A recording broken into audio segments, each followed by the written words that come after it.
자, 오늘 봉헌 찬송이 바라봅니다네요.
네, 오늘은 어린이 예배가 없이 같이 줌으로 예배를 드리겠습니다.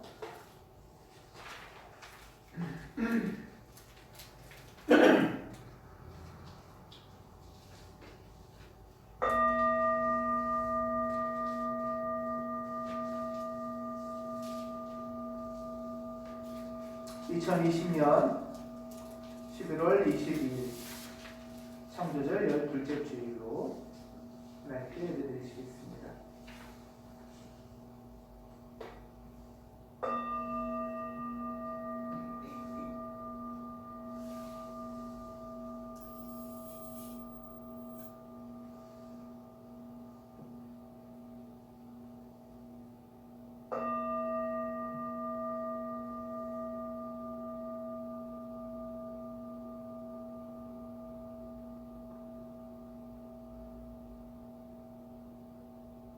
창조절 마지막 주일입니다.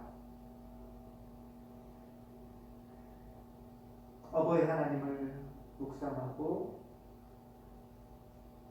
모든 생명의 근원이신 하나님을 예배드리는 창조의 절기입니다. 세상을 살면서 우리가 두렵기도 하고 떨리기도 하지만 다시 우리가 오늘 우리 인생의 주인, 우리 인생의 근원은 하나님이심을 기억하며 우리에게 인도하시는 하나님에게 우리가 한 마음으로 모여서 예배를 드립니다. 주님, 우리의 예배에 함께 하시고 우리에게 자비를 베푸사 복내려 주시옵소서. 아멘. 주 예수 그리스도의 이름으로 기도합니다. 아멘.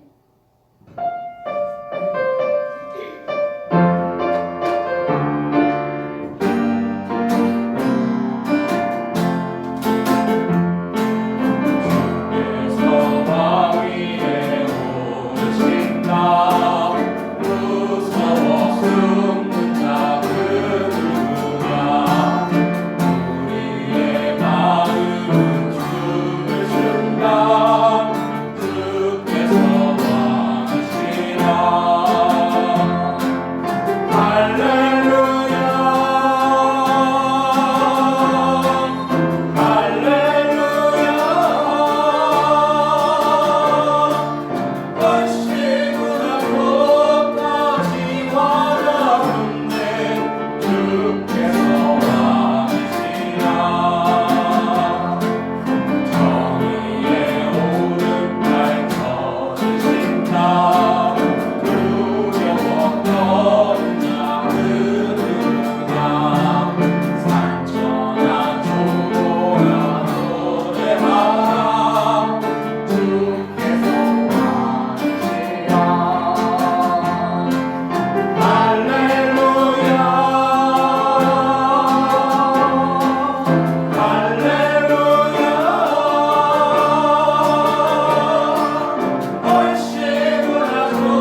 하나님이신 영광의 아버지께서 지혜와 계시의 영을 여러분에게 주셔서 하나님을 알게 하시고 여러분의 마음의 눈을 밝혀 주셔서 하나님의 부르심에 속한 소망이 무엇이며 성도들에게 베푸시는 하나님의 영광스러운 상속이 얼마나 풍성한지를 여러분이 알게 되기를 바랍니다.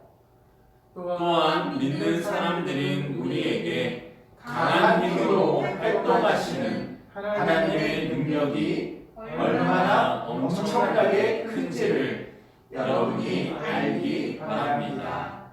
아멘.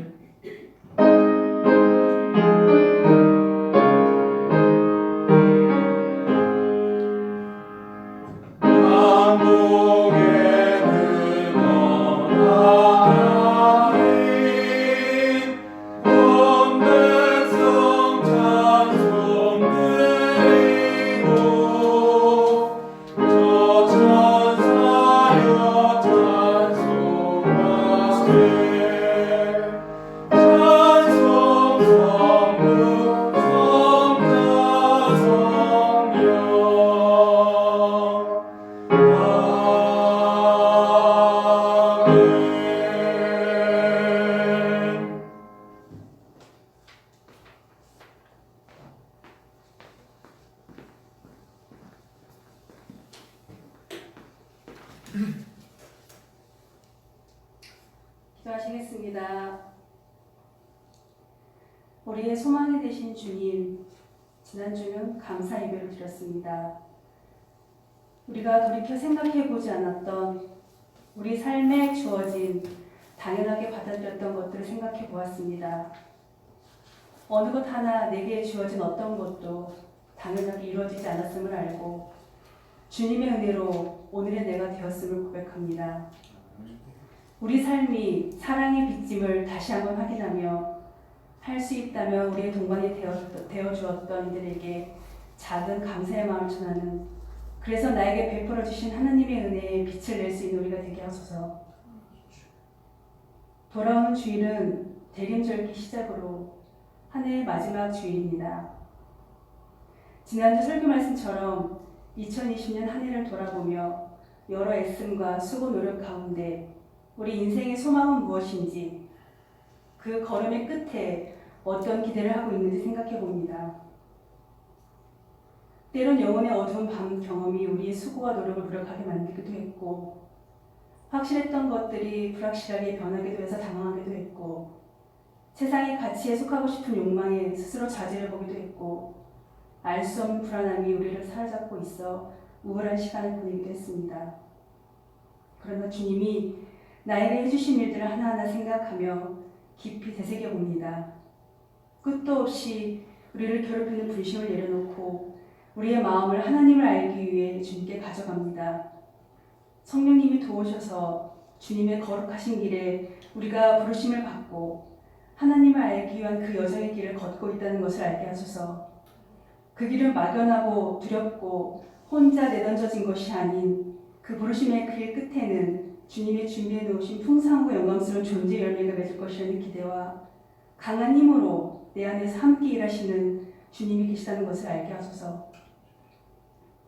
그래서 우리의 인생이 소망과 목적이 있는 삶으로 감사와 기쁨이 넘치는 주님의 부르심에 기대를 품고 살아가게 하옵소서. 우리의 삶을 통해 하나님의 현존이 오롯이 드러나게 하옵소서. 코로나로 또다시 힘겨운 시간이 우리 앞에 시작된 듯합니다.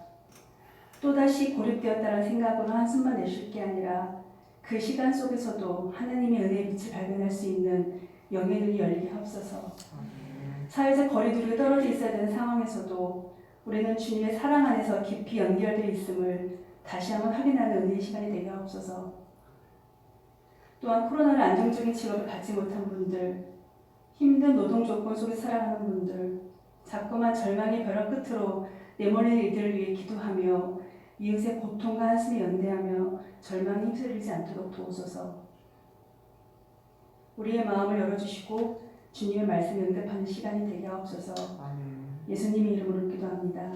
아멘.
말씀은 누가복음 24장 13절에서 26절까지의 말씀입니다.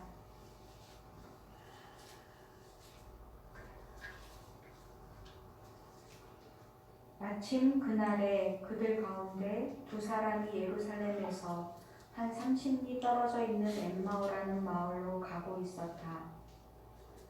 그들은 일어난 이 모든 일을 서로 이야기하고 있었다. 그들이 이야기하며 토론하고 있는데 예수께서 가까이 가서 그들과 함께 걸으셨다. 그러나 그들은 눈이 가려져서 예수를 알아보지 못하였다. 예수께서 그들에게 물으셨다. 당신들이 걸으면서 서로 주고받는 이 말씀들은 무슨 이야기입니까? 그들은 침통한 표정을 지으며 걸음을 멈추었다.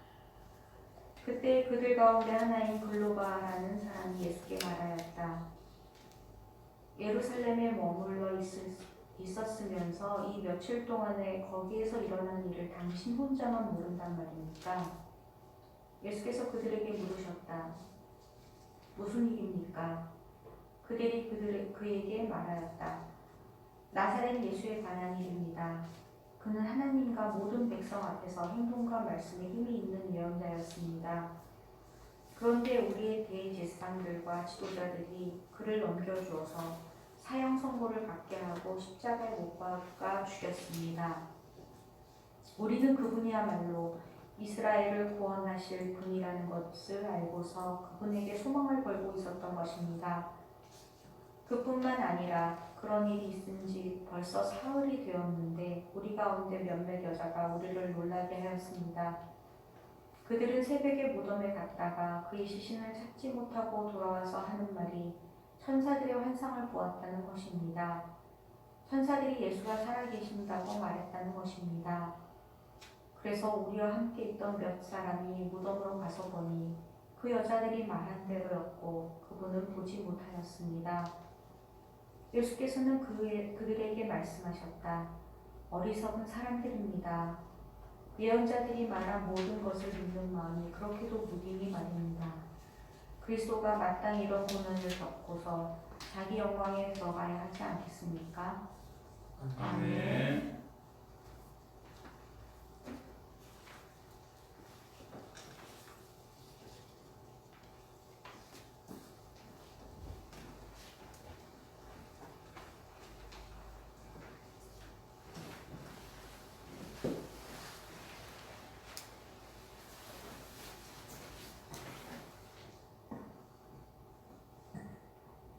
안녕하세요. 안녕하세요. 네, 지난주와 분위기가 많이 다르구나. 마스크를 벗으시는 게 네, 마스크 벗고 하겠습니다. 지난 주 중에 가을비가 세차게 내렸습니다. 비가 엄청 세차게 오더니 기온이 뚝 떨어져서 가을이 가고 겨울이 왔는데요. 급격하게 떨어진 기온에 몸은 좀 움츠러들고 늦가을에 나뭇잎도 다 떨어졌더라고요. 그래서 좀 마음에 황량한 느낌이 들기도 했습니다. 하지만 이렇게 자연스러운 계절의 순환을 통해서 이제는 올 한 해를 잘 마무리해야 하는 시기가 왔구나라는 것을 깨닫게 되고 한 주 앞으로 다가온 대림절을 기억하면서 마음을 정돈하게 되기도 했습니다. 저는 최근에 친한 친구를 만났습니다. 사진을 좀 보여드릴 건데요. 놀라지 마세요. 네, 제가 있습니다 이 안에. 네? 못 알아보겠는데요. 네, 제가 이병 때, 그 친구 1병 때 같이 만나서 찍은 사진인데요. 지금보다 체중이 한 10kg 정도 덜 나갈 때, 한 12, 3년 전 사진인데요. 제가 좀 낫죠? 네, 아니군요. 누구 어디 있는지도 모르. 제가 왼쪽이에요. 우리가 볼 때는 오른쪽. 그렇게 되나요? 저랑 반대. 맞습니다. 네, 제가 볼 때 왼쪽. 네. 왼쪽 오른쪽도 구분을 못하네요. 네, 그렇죠. 네네. 그렇습니다. 하여튼 저 친구를 만났는데요. 어색하니까 넘기겠습니다. 이제 원래 둘이서만 만날 계획이었는데 갑자기 친구가 자기 여자친구를 좀 소개시켜주고 싶다고 해서 셋이 같이 만나게 됐어요. 사실 한 20년 지기의 친구라서 친구였지만 이게 여자친구랑 같이 보는 건 처음이어서 약간 좀 생소한 느낌이 들더라고요. 무슨 말을 해야 되나. 그런데 막상 만나서 이야기를 나눠보니까 이게 생각보다는 굉장히 즐거운 시간이었습니다. 둘이 처음에 어떻게 만나게 됐는지, 서로의 관심사는 무엇인지, 그리고 무엇을 좋아하는지, 그리고 어떤 일을 하고 있는지 등의 이야기를 나누면서 신상 파악을 다 하고 나서 이제 서로가 하는 일에 대해서 좀 구체적으로 이야기를 나눴는데 친구도 그리스도인이고 여자친구분도 그리스도인이어서 제가 하는 사역에 좀 특별한 관심을 보여주시더라고요. 아무래도 우리 교회에서 제가 하고 있는 사역이 보통 일반적인 그리스도인들이 알고 있는 그리고 그리고 있는 일반적인 사역자의 모습과는 좀 다르다 보니까 좀 신기해하시기도 하고 많이 궁금해하시기도 하셔서 잘 설명하려고 애썼던 기억이 납니다. 그렇게 즐거운 만남을 갖고 나서 이제 여자친구분은 댁으로 돌아가시고 이제 저하고 친구가 이제 좀 더 시간을 같이 보냈는데 이런저런 이야기를 나누면서 친구가 이렇게 말을 하더라고요. 너가 하는 일에 대해서 대략은 알고 있었는데 이렇게 설명을 듣는 건 자기도 처음이라서 굉장히 색다른 경험이었다. 지금 생각해보면 정말 우리가 말도 안 되는 중딩 시절을 보냈는데 언제 이렇게 나이를 먹어서 각자의 삶에서 이런 활동들을 하고 너는 또 이런 사역을 하면서 살고 있는지 참 신기하고 즐겁다 이런 이야기를 나눴습니다. 친구의 그런 이야기를 듣고 생각해 보니까 정말 그렇더라고요. 제일 오래 봐온 친구고 정말 철없던 시절부터 지금까지 많은 추억을 공유하고 있는데 그러다 보니까 내가 정말 쟤에 대해서는 내가 잘 알지. 쟤는 어떤 사람이지 라고 생각하고 있었는데 매일 붙어 다니던 그 시절보다 훨씬 오랜 시간을 저희가 떨어져서 지냈고 그렇게 떨어진 시간을 채울 만큼 좀 서로에게 충분한 관심과 대화를 나누지 못했구나 라는 생각이 들었습니다. 물론 그렇다고 해서 이제 서로를 이제 소중히 여기는 마음이나 이제 우정의 농도가 퇴색되는 것은 아니지만 오늘의 우리는 더 이상 예전의 우리가 아닌데 우리는 서로를 예전에 그 친구로만 기억하고 있었던 것은 아닐까? 그렇게 계속 반응하고 있었던 것은 아닐까라는 생각을 해봤습니다. 친구하고 나눴던 대화 중에 또 기억에 남는 이야기는 교회에 관한 이야기였는데요. 친구가 원래 이제 용인에 살다가 이제 직장으로 인해서 강북구로 이사를 하게 됐어요. 그래서 저한테 좋은 교회를 좀 추천해달라고 말을 해서 제가 두 군데를 추천해줬고 그 가운데 이제 한 교회를 선택해서 지금까지 잘 다니고 있는데 이 친구에게도 코로나가 신앙에 많은 영향을 끼친 것 같았습니다. 모든 교회들이 그렇듯이 친구가 다니고 있는 교회도 온라인 예배를 병행하고 있는데 처음에는 온라인 예배가 굉장히 어색했대요. 이게 뭐지? 이렇게 예배를 드리는구나. 이제 생경한 느낌이었는데 이제는 온라인 예배가 너무 편하다고 하더라고요. 그래서 1단계가 되면서 대면 예배를 드릴 수 있게 되었는데도 대면 예배를 물론 나가기는 하는데 좀 스스로 주체적으로 선택해서 오늘 그냥 온라인 예배 드려야겠다 하는 날도 있었다고 말하는 친구를 보니까 정말 주일 성수에 대한 개념이 많이 달라지고 있구나 사람들이 이런 생각이 들었습니다. 실제로 제 친구뿐만이 아니라 많은 그리스도인들이 코로나 시대를 지나면서 주일 성수에 대한 새로운 생각들을 하고 있는 것 같습니다. 그동안 교회에서는 주일에는 몸과 마음의 정성을 다해서 교회에 나와 예배드리는 것이 신앙의 기본이고 핵심이라고 가르쳐 왔는데 그러한 것들이 새로운 것들로 대체되는 시대가 와버린 것입니다. 실제로 교회 운영에 있어서도 주일은 굉장히 중요한 기능을 했는데요. 오전에는 주일 예배를 드리고 점심에 같이 식사하면서 교제 나누고 오후에 모임을 하는 일주일 중에 교회에서 제일 중요한 날이 주일이잖아요. 안식일의 개념은 물론이고 성도의 교제를 나누는 것까지도 주일은 교회에게 매우 중요한 기능을 하는 날이었는데 그것이 다른 것으로 대체되고 변화하고 있는 것입니다.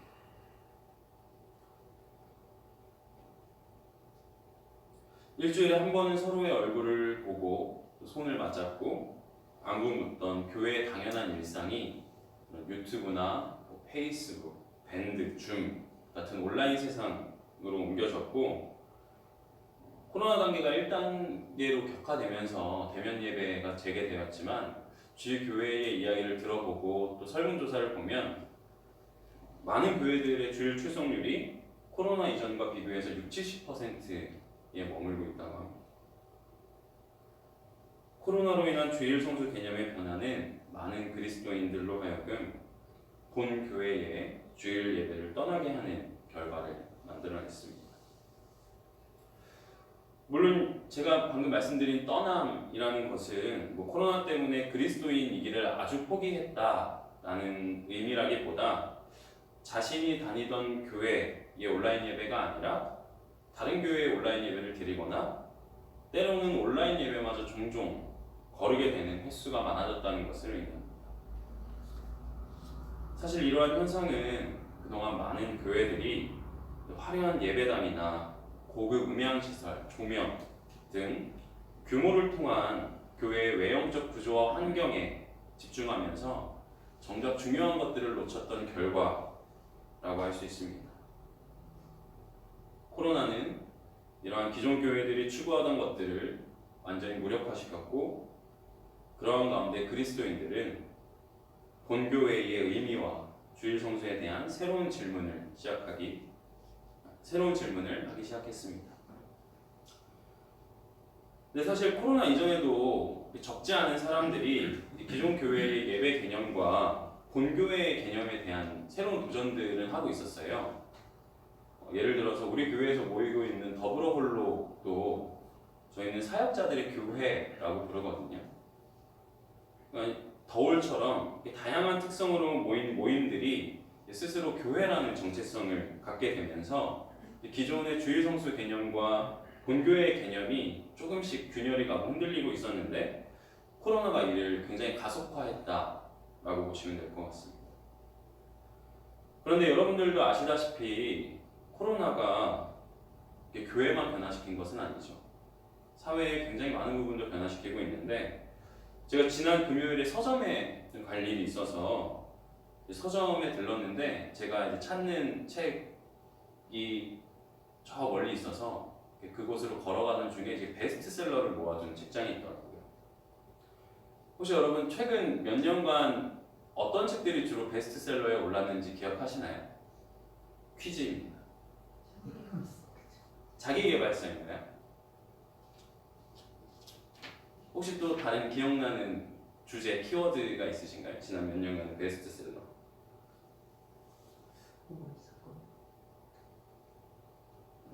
책 제목들인데요. 제가 이렇게 적어봤습니다. 여행의 이유. 주로 지난 한 2016년부터 2019년까지 1위에서 한 20위 정도 사이에 있던 베스트셀러들인데요. 여행의 이유. 나는 나로 살기로 했다. 세 번째는 좀 웃기네요. 하마터면 열심히 살고. 네 번째도 웃기네요. 오늘은 이만 좀 쉴게요. 82년생 김지영도 보이네요. 대체적으로 힐링, 위로, 위안 같은 책들이 베스트셀러들을 차지했습니다. 또 기억나는 책 중에 하나는 죽고 싶지만 떡볶이는 먹고 싶어라는 책도 있었죠. 그리고 이런 베스트셀러들과 함께 굉장히 유행했던 삶의 스타일이 또 하나가 있었어요. 혹시 그건 기억하시나요? 소확행? 그렇죠. 소확행도 있었고 김유미 선생님 방금 말씀하신 대로 욜로가 있었죠. 제 반응이 너무 좋아서 읽지 못하겠는데 욜로입니다.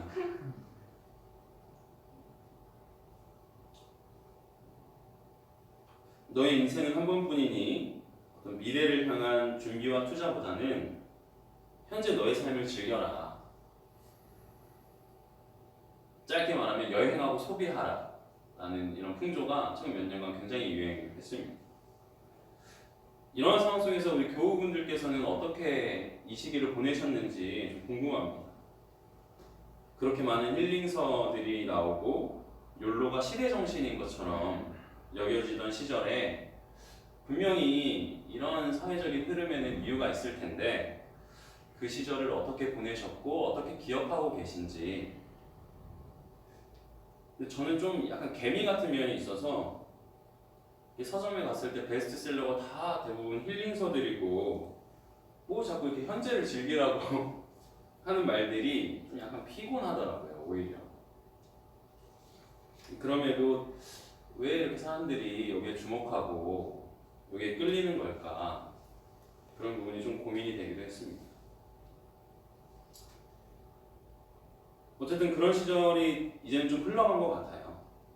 무엇보다 이제 코로나 때문에 많은 것이 변화했는데 코로나가 앞으로 해결되려면 수년이 걸린다고 하죠. 백신이 나온다고 하더라도 우리가 다시 이전과 같은 일상으로 돌아갈 수는 없고 이 코로나의 백신으로 인해서 예방을 하는 것만으로도 몇 년이 걸린다고 하는데 이미 언론에서는 그리고 사회에서는 포스트 코로나를 예견하는 수많은 미래 담론들이 이제 우리의 몸과 마음을 어지럽게 합니다.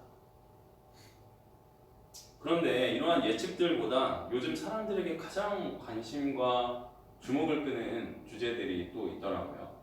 혹시 그것은 뭔지 아시나요? 질문을 너무 많이 하네요.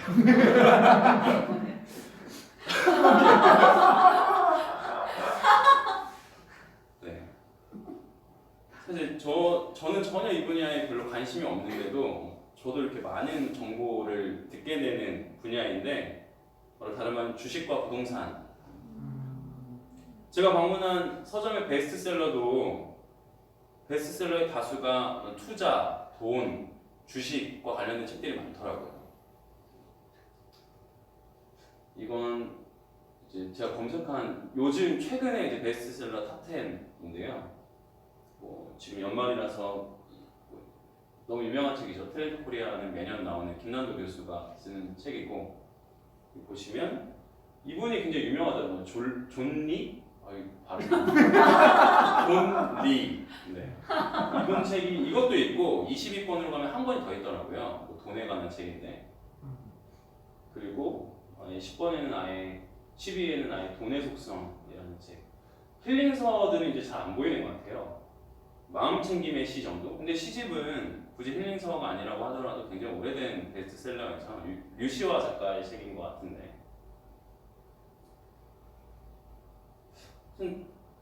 기억을 좀 더듬어 보면 딱 10년 전에 어떤 책이 유행했냐면 마이클 샌델의 정의란 무엇인가가 우리 사회를 완전히 지배했던 적이 있습니다. 그래서 정의란 무엇인가를 시작으로 어떤 공평, 정의와 같은 담론들이 우리 사회에 굉장히 유행했던 시기가 있었는데 그것이 조금 지나니까 방금 말씀드린 대로 힐링, 위로와 같은 키워드가 유행했고 코로나로 인해서 그리고 또 우리나라의 특수한 상황 속에서 경제적으로 위축되고 사람들과의 관계가 단절되다 보니까 그리고 빈부격차가 점점 심해지다 보니까 결국 우리 사회의 관심이 다시 돈과 능력과 같은 키워드로 흘러가는 것인가 라는 생각이 들었습니다. 실제로 온라인상에서도 그렇더라고요.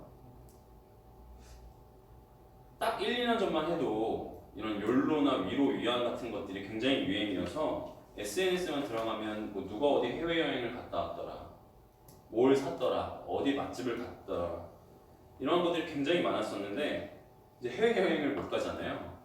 그래서 해외여행 포스팅은 거의 없어졌고, 그러다 보니까 맛집 가기도 어려워지고 쇼핑하기도 어려워지고, 그러다 보니까 자연스럽게 좀 욜로 열풍이 좀 사그라들고, 오히려 이제 이런 유튜브 방송이나 글들이 많은데, 어떤 글들이냐면 어떤 주식이 대박 났다더라. 저는 이제 주식에 대해서 하나도 모르는데 카카오 게임이 주식 상장에서 따상했다는 얘기를 들었어요. 따상이 혹시 어떤 단어인지 아시나요, 여러분? 잘 모르시죠? 그리고 얼마 전에는 그 BTS가 있는 소속사인 빅히트 엔터테인먼트, 거기가 또 상장을 했다가 사람들이 엄청나게 몰려들었는데 기대만큼 또 막 상한가가 되지 못해서 사람들이 막 난리가 났었던. 그리고 동탄의 부동산이 얼마가 올랐다더라. 어느 지역, 김포, 요즘은 김포가 핫하더라고요. 김포의 부동산이 얼마가 올랐다더라 올랐다더라와 같은 굉장히 자극적인 경제 관련 뉴스들이 온라인을 지배하고 있습니다. 근데 저는 그렇다고 해도 이게 그렇게 사회에 좀 어느 정도 돈이 있는 사람들의 얘기가 아닌가, 그리고 경제 활동이 좀 원활한 한 40대 이상의 이야기가 아닐까라는 생각을 했는데, 뉴스를 보니까 20대들이 대출을 해서 주식을 한다고 하더라고요. 그리고 30, 40대들은 소위 영혼까지 끌어모아서 부동산을 사는 현상이 굉장히 많아졌다고 합니다.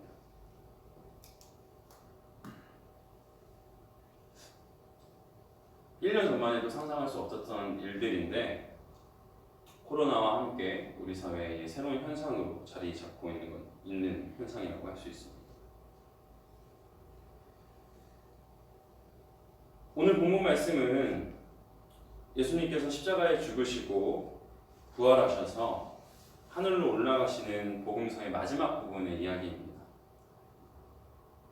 그런데 항상 이 본문을 볼 때마다 의아한 건, 엠마오로 향하던 두 제자가 예수님의 죽음과 부활에 대해서 이야기를 하고 있으면서도 어떻게 함께 길을 걷던 예수님을 알아보지 못했던 것일까? 그리고 심지어 예수님께서 구약성경 말씀을 하시면서 설명을 해줘도 왜 그가 예수님이라는 것을 알아차리지 못했을까 하는 궁금증이 드는 본문입니다. 왜 제자들은 예수님을 알아보지 못했을까요?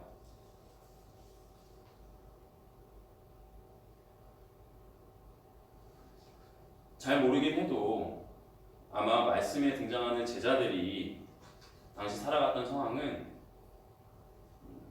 오늘날의 상황보다 더 혹은 비슷하게 굉장히 격변의 시기였을 것이라고 추정이 됩니다. 오늘 말씀에 나온 대로 예수님은 하나님과 모든 백성 앞에서 행동과 말씀에 힘이 있는 예언자로서 이스라엘을 구원하실 분이기 때문에 제자들은 그 예수님께 소망을 걸고 있었는데, 예수님이 십자가에 죽으시자 그 소망이 산산조각 나버리고 절망에 빠진 삶을 살고 있었던 것 같습니다. 근데 그렇다고 하더라도, 제가 그렇게 깊은 절망을 경험해보지 못해서일지 몰라도 어떻게 그렇게 따랐던 예수를 알아보지 못했을까? 라는 궁금증이 듭니다. 그리고 또 어떻게 갑자기 예수님인 것을 깨달을 수 있었을까?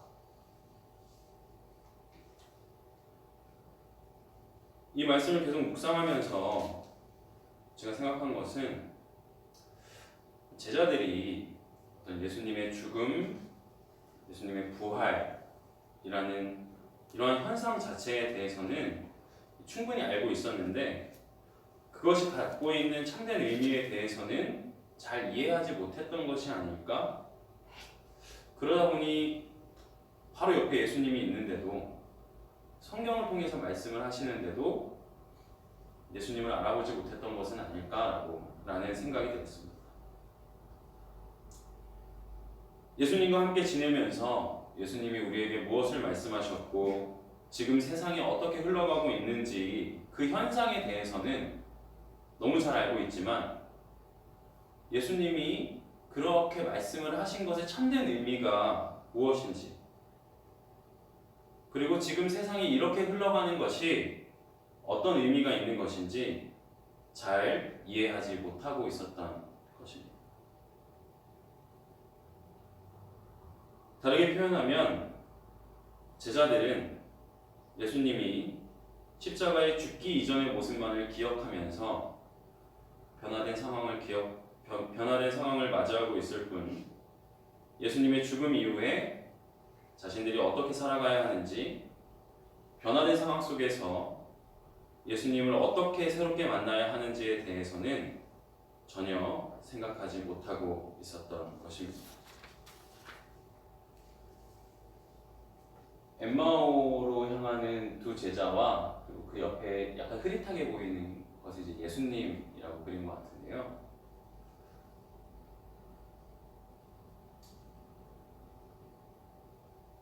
제 20년지기 친구와의 관계가 어떤 부분에서는 굉장히 많이 변화했습니다. 둘 다 중학생도 아니고 직장을 갖고 각자의 삶에서 열심히 살아가는 굉장히 많은 것들이 변화했는데 어떤 부분에서는 동일하게 머물러 있더라고요. 그 관계가. 생각해보니까 신앙도 그런 것 같습니다. 저의 신앙도 어떤 부분에서는 굉장히 많이 변화했습니다. 청소년 시기, 신학생 시기와는 또 다른 신앙으로 오늘을 살아가고 있는데 어떤 부분의 신앙에서는 특정 지점에 머물러 있는 저의 신앙을 발견하기도 합니다. 그리스도인의 신앙은 변치 않는 하나님의 신실하심을 향한 믿음과 변화하는 세상에 발딛고 살아가는 인간의 실존 사이에 그 어디쯤에서 형성됩니다. 즉, 하나님을 향한 우리의 신앙은 과거로부터 끊임없이 변화하는 것이고 또한 변화해야만 하는 것으로서 그때는 좀 그럴듯했고 맞았던 나의 신앙도 지금은 달라져 있다는 것을 알아야 한다는 것입니다. 무엇보다 분명한 것은 부활하신 예수님이 엠마오로 향하는 두 제자들에게 나타나신 것처럼 당신을 따르는 우리들 삶 가운데에서도 여전히 나타나고 계시다는 것입니다. 예수님은 우리 일상의 곳곳에서, 직장에서, 가정에서 수없이 변화하는 상황과 관계 속에서 우리에게 나타나셔서 이렇게 질문하십니다. 당신들이 현재 주고받는 말들은 무슨 이야기입니까? 당신은 현재 무슨 상황 속에서 어떻게 살아가고 있습니까?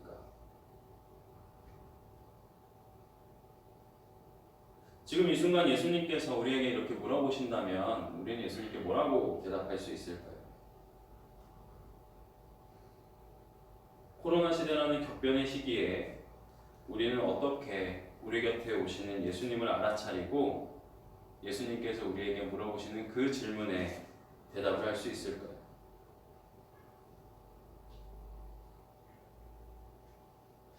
아마도 예수님은 이 제자들에게 나타나신 것처럼 때로는 이렇게 흐릿하게 나타나실 때도 있고 때로는 분명하게 나타나실 때도 있는 것 같습니다. 이제 다음 주부터 대림의 절기가 시작됩니다. 교회적으로 대림절은 교회의 새로운 한 해를 시작하는 시기입니다. 개인적으로나 교회적으로 또한 사회적으로 매우 큰 변화가 일어나고 있는 2020년을 마무리하면서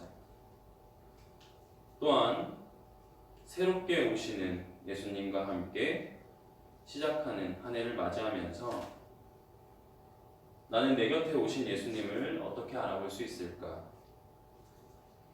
오늘 내가 처한 상황 속에서 만나야 하는 예수님은 어떤 분이실까? 깊이 묵상하는 우리 모두가 되기를 바랍니다. 함께 기도하겠습니다.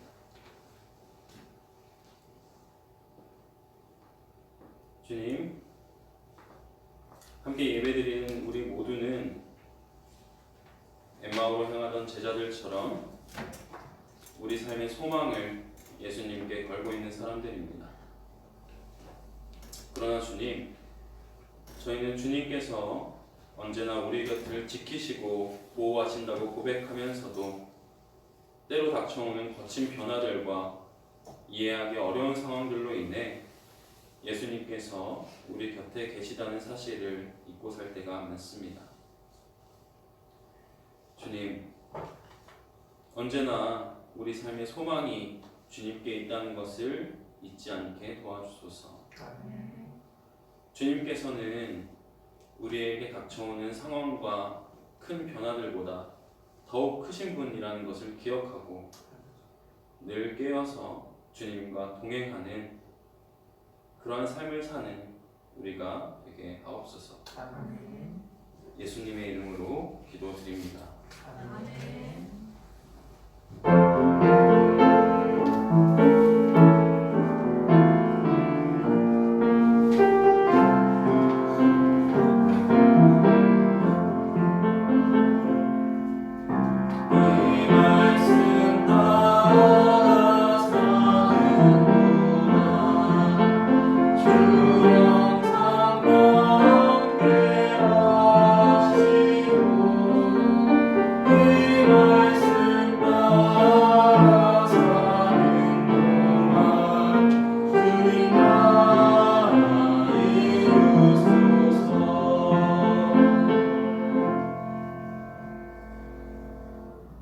하나님, 저희의 눈을 밝혀주셔서 우리의 삶의 순간마다 나타나주시고 손 내밀어 주시며 말씀 걸어 안녕하냐고 물어주시는 주님을 발견하게 하옵소서.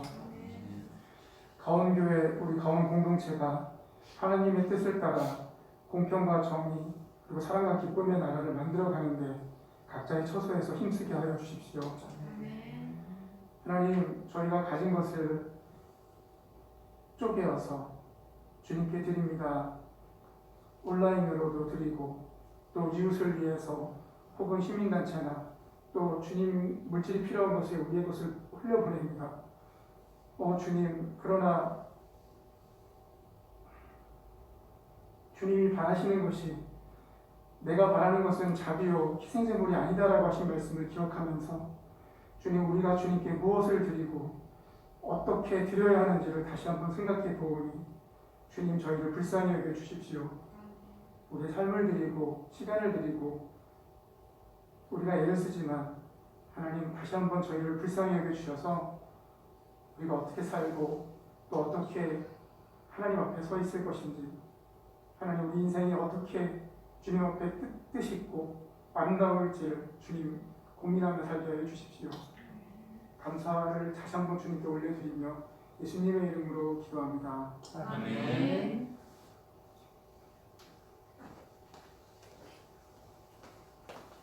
주님께서 여러분과 함께 원사님과 함께 마음을 드높이 우리의 마음을 주님께 올립니다. 우리 주 하나님께 감사합시다.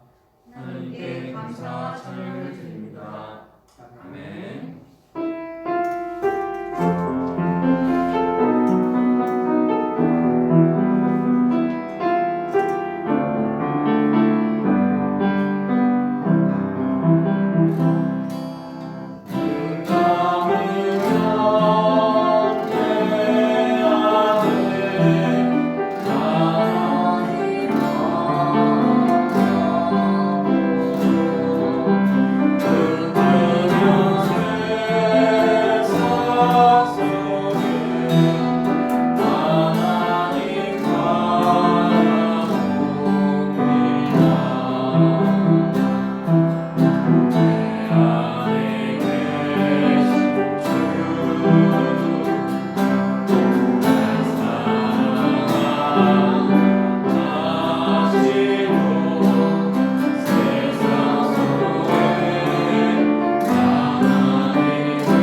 알림과 사귐입니다.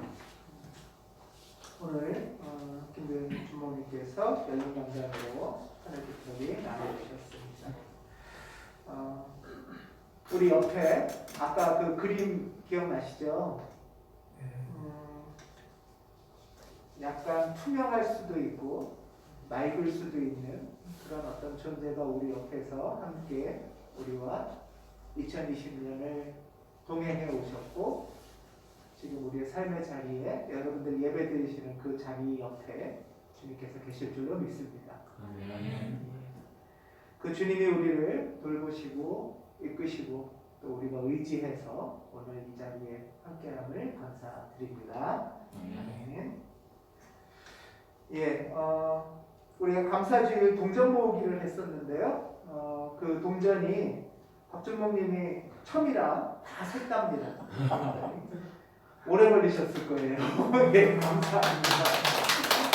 그래서 24만 2,650원이랍니다. 동전이. 그래서 이동환 목사 재판기획 지원금으로 잘 전달을 했습니다. 예, 여러분 감사합니다. 우리 가원시원성교회가 또 이렇게 전달했다고 감사하다는 마음을 올리셔서 우리 밴드에 김도현 주목님이 올려주셨습니다. 고맙습니다. 말씀드리지만 우리가 이분들의 입장을 100% 동의하진 않더라도 그런 마음을 품고 하시는 가운데 이렇게 부당하게 차별받거나 억압받는 것은 옳지 않아서 지지를 하는 겁니다. 성소수자만이 아니라도 노동운동 하시다가 또는 비정규직이었다가 뭐 다양한 방식으로 애쓰시다가 고통당하시거나 힘드신 분들 우리가 같이 기억하고 또 작은 정성 모으는 일들을 계속 이어가도록 하겠습니다. 고맙습니다. 수요 신앙 모임 저녁 7시 반에 있습니다. 우리 교우들도 있고 또 지역분들도 계신데요. 감사하게 잘 이어지고 있습니다. 여러분들 우리 교우들은 중간에 들어오셔도 크게 어렵지 않으실 거예요. 그래서 관심 있으신 분들은 줌으로 참여하시면 됩니다. 계속 감사하게 진행되고 있습니다. 다음 주일부터 대림절이 시작됩니다. 그러니까 주님의 오심을 기다리는 그리스도 예수의 오심을 기다리는 대림절은 4주간입니다. 성탄절 전 4주간. 그래서 오늘이 이제 창조절 마지막 주일이고요. 다음 주일에 그런데 온라인으로 예배 그 코로나 방역이 좀 더 강화되고 하면은 성찬내는 생략한 예배를 드리려고 합니다. 여러분들 기도해 주시기 바랍니다. 그리고 우리 교회에서 매년 대림절이 시작될 때 대림초를 이렇게 만들어 주십니다. 이번에도 올해도 김유희 집사님하고 박민영 주무님이 작년에도 그러셨는데요. 강남 고속터미널 가서 이렇게 재료를 준비해 오셔서 기도하시면서 만들어 주십니다. 부탁드리겠습니다. 네, 고맙습니다. 그리고 대림절 상징의 색깔은 보라색입니다. 보라는 이 땅의 순환, 고난을 의미합니다. 아픈 시절일수록 더 우리가 하나님의 오심을 간구한다고 합니다. 보라색 가운데서 우리가 대림을 맞이하기를 바랍니다. 다음 주 예배위원은 살펴보시고요. 그리고 12월 예배위원은 주중에 다시 올리겠습니다. 예. 교우 소식 중에 하나는 우리 그 한유 첫 이제 수시 준비하는 것에 대해서 우리 기도했었잖아요. 근데 처음 이제 접수한 게 한신대 철학과라고 하는데요. 한신대 철학과가 합격이 됐답니다. 감사드리고요. 그리고 또 한신대 종교문화학과는 예비 8번이라는데 한여는 철학과를 더 선호한다고 합니다. 물론 이게 이제 마치는 건 아니고 몇 군데 더 수시 준비를 하려고 합니다. 그래서 고3 시간 잘 준비하고 또 진로를 왜 그 걸음을 선택하고 가는지 기도하면서 찾아갈 수 있도록 기도해 주시기 바랍니다. 그리고 지난주에 이광희 준목이죠. 이제 이광희 준목이 이제는 목사가 됐습니다. 예, 그래서 교회를 대표해서 그 김도현 준목님이 우리 가서 축하하고 인사 나눴습니다. 고맙습니다. 이 역시 밴드에 올렸습니다. 예. 다른 곳에서 이렇게 사역을 하고 목사 임직을 하고 활동을 하지만 우리 교우라는 마음도 있고 또 가움의 정신을 같이 펼친다라는 마음이 있습니다. 그래서 같이 이렇게 연결하면 좋겠습니다. 그리고 이제 말씀을 드려야 될 것 같은데요. 오늘 재직회를 하면 이제 같이 줌으로 이야기를 나누려고 했는데 박민영 주목님이 변동이 생겼습니다. 근데 조금 늦어지는 줄 알았어요. 봄, 3월 이렇게 늦어지는 줄 알았는데 갑자기 빨라졌어요. 그렇죠? 예. 그 박민영 주목님이 광주로 이사를 가게 됐습니다. 예, 이사를 가시게 됐는데 날짜가 언제예요? 1월 5일이요. 예. 한마디 하시겠습니까? 여기 나와서. 다음에 그 강혁 집사랑 강혁 선생이랑 한 2년 같이 떨어져 있었잖아요. 그리고 이제 계속 오가고 또 첨이도 올해에 이제 있어서 식구가 세 식구인데 세 식구가 남한의 삼각점을 찍으면서 계속 서로 사역을 하고 활동을 하시다가 광주로 이사를 가시게 됐습니다. 1월 5일이라고 그러셨나요? 예, 좀 날짜가 갑자기 좀 당겨졌어요. 예측했던 날짜보다는 봄쯤이나 뭐 이런 조금 더 늦게 이렇게 생각했었는데요. 그래서 교회 사역은 12월로 사역을 하시는 걸로 지금 생각을 하고 있습니다. 여러분들 기도해 주시고 같이 또 상의하겠습니다.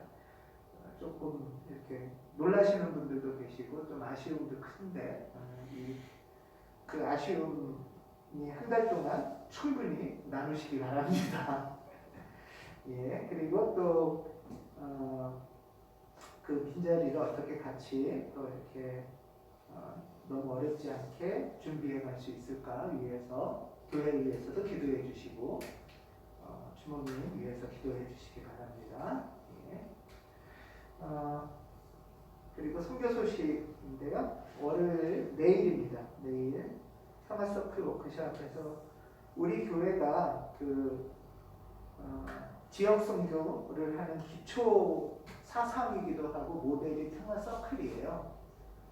이것을 가지고 금물포학교도 운영하고 민주시민교육도 하고 또 경찰, 회복적 경찰활동도 하고 이렇게 확장해 가고 있습니다. 그래서 내일 1시에서 5시까지 4시간 정도 좀 올해 돌아보고 소개하고 내년을 계획하는 워크숍을 하려고 합니다. 기도해 주시기 바라고요. 좀 참여가 가능하신 교우들께서는 참여도 해주셔도 좋겠습니다. 그 다음에 화요일 날은 제가 NCC에서 유튜브 강의를 합니다. 유튜브에 NCCK TV 이렇게 치시면 된답니다. 화요일 날 저녁 6시 반부터 실시간으로 하는데요. 이때도 방금 소개했던 평화서클에 기초한 우리 교회의 선교 사역을 소개하려고 합니다. 지역교회의 공공성 실천하기, 또 마을에서 실천하는 평화영성 이런 부제를 가지고 교회에서도 실천하고 우리 교우들도 또 일상 가운데 이런 서클, 또 평화서클, 평화영성을 실천하는 그런 것이 연결되기를 바라는 마음입니다. 기도해 주시고요. 또 참여도 해 주시면 좋겠습니다. 감사원금 농원해 주셨는데요. 이 중에 박정은 선생님은 지금 수요 모임에 참여하시는 선생님이신데 이렇게 감사 동원해 주셨고요. 또 이동환 목사 재판비용 동원도 해주셨습니다. 고맙습니다. 같이 평안인사를 나누겠습니다. 그리스도의 평안을 빕니다. 그리스도의 평안을 빕니다. 예, 고맙습니다. 그리스도의 평안을 빕니다. 예. 그리스도의 평안을 빕니다. 그리스도의 평안을 그리스도의 빕니다. 평안을 그리스도의 평안을 빕니다. 그리스도의 평안을 빕니다. 그리스도의 평안을 빕니다. 일로 나오셔서 인사하실래요? 밴드라. 예.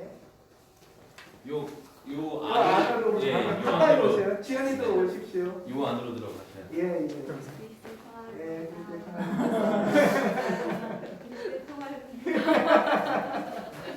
그리스도 평안입니다. 예, 우리 같이 주의 기도를 드리겠습니다.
두 사람이 예루살렘에서 30리 떨어져 있는 엠마오라는 마을로 가고 있었다. 그들은 이야기하고 토론하고 있는데 예수께서 가까이 가서 그들과 함께 걸으셨다. 우리가 일상에서 이야기하고 마음을 나누는 자리에 함께 하시는 부활의 예수님, 우리가 눈이 열리어서 그 주님을 발견할 수 있도록 도와주시옵소서. 우리의 귀가 열리어서 우리에게 하시는 말씀을 알아들을 수 있도록 도와주시옵소서. 우리가 미처 깨닫지 못할지라도 올 한 해 주님이 함께 하시고 우리의 이야기를 들으시고 우리의 속마음을 아시고 위로하시며 인도하셨음에 감사를 드립니다. 우리의 삶의 자리에 계신 하나님, 우리들 사이에 계신 하나님, 당신과 더불어 이야기하고 마음을 나누며 새해를 꿈꾸고 싶습니다. 주님 오시옵소서. 우리의 자리에 오시옵소서. 우리 삶의 자리에, 우리의 가정에, 우리의 일터에 오셔서 주님 우리를 위로하시고 가르치시고 동행하여 주시옵소서. 아멘. 우리 주 예수 그리스도의 은총과 어버이 하나님의 사랑과 눈뜨게 하시고 귀 열게 하시며 깨닫게 하시는 성령의 동행하심이 우리의 삶의 자리 가운데 계신 하나님과 더불어 이야기하고 소망하고 2021년을 기대하는 당신의 아름다운 가온의 딸과 아들들 위해 기대하고 계획하는 가온 시온성 교회 위에 함께 하시길 간절히 축원합니다. 아멘.